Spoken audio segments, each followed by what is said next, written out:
The book of Revelation opens like a cosmic kaleidoscope with a vision of impossible scale. At its center is God's throne room, where Christ is seated in radiant authority, and 4 living beasts keeping perimeter watch. Each one represents the hidden meaning of the New Testament church. In this video, we will examine the 4th beast that looks like an eagle, and how one verse from the Old Testament reveals its true meaning. If you enjoy deep theological explorations, give this video a like and subscribe to the channel. Now, let's get on with it.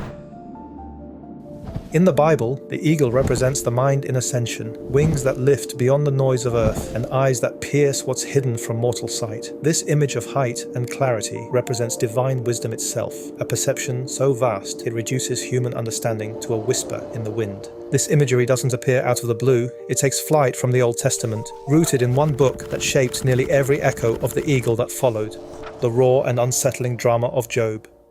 Job was a man of faith who had it all, and in a single ruthless breath, it was all taken away. Sitting in the heap of ash, scraping his wounds with dust-filled lungs, gasping for air, he begins to plead his case and protest his innocence before God. From his degraded estate, he cannot grasp why a righteous man like him must endure such suffering. And when God finally addresses Job, he challenges the man's narrow vision and his blindness to the vastness of creation. God's words rise like thunder over the ashes. Does the eagle soar at your command and build its nest on high?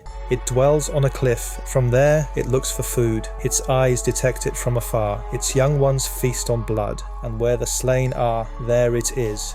You see, Job is given a brutal lesson in perspective. The eyes of man see only through the dust, while God surveys eternity. And in this passage, the eagle becomes a living metaphor of that divide. And take note of this last line, because it will become crucial later on. But while the eagle embodies God's keen perception, it also carries a stark warning. Centuries after the tragedy of Job, the image of an eagle building its nest on high reappears in the books of the prophets to expose human pride. What began as a symbol of divine insight becomes a metaphor for the arrogance of those who lift themselves above God. You see, where the eagle soars on God's command, pride drags man into shadow.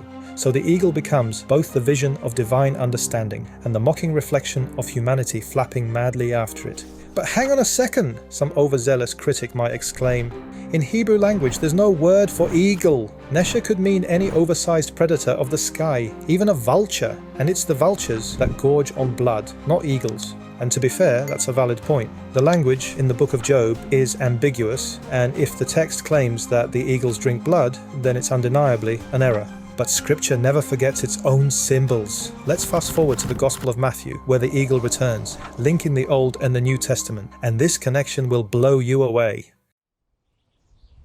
The sun's final rays tangled in the olive branches, casting a delicate web of light across the slope. Beyond, Jerusalem sprawled like a tapestry of fire and stone, each surface drinking the molten brilliance. Spiraling birds traced invisible currents above the roofs, and at the center stood the temple, walls drenched in light so intense it could be mistaken for flame itself. On the Mount of Olives, Jesus sat in quiet watch, the city sprawling beneath him, like a beast too proud to know it was dying. Hours earlier, he had stood before the temple's towering face and said to his disciples, "Not one stone here will be left on another. Every one will be thrown down." Now, beneath the quiet shade of the olive trees, the disciples asked when his terrible prophecy would come to pass, and the signs that would mark the dying breath of the Old Testament age. And as his eyes fixed on the temple, blazing in the sunset, Jesus gave them a vision heavy with divine foresight. Wars would erupt, famine would choke the land, and the very ground would convulse until Jerusalem, proud and unyielding,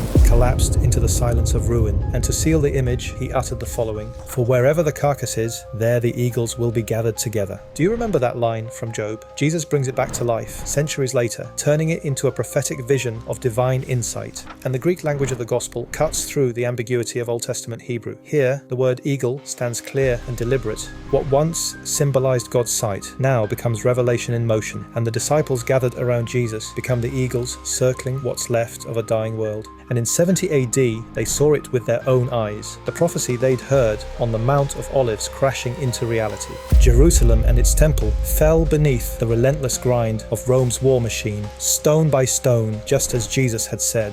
And that's the genius of the Bible. A quiet passage buried in the Old Testament can explode into prophecy through Christ, revealing truths hiding in plain sight. Which brings us neatly to that strange detail about eagles drinking blood in the book of Job, and what critics called an error turns out to be a mystery that only finds its meaning in the New Testament. In the Gospel of John, Jesus lays it out clearly. Unless you drink the blood of the Son of Man, you have no life in you.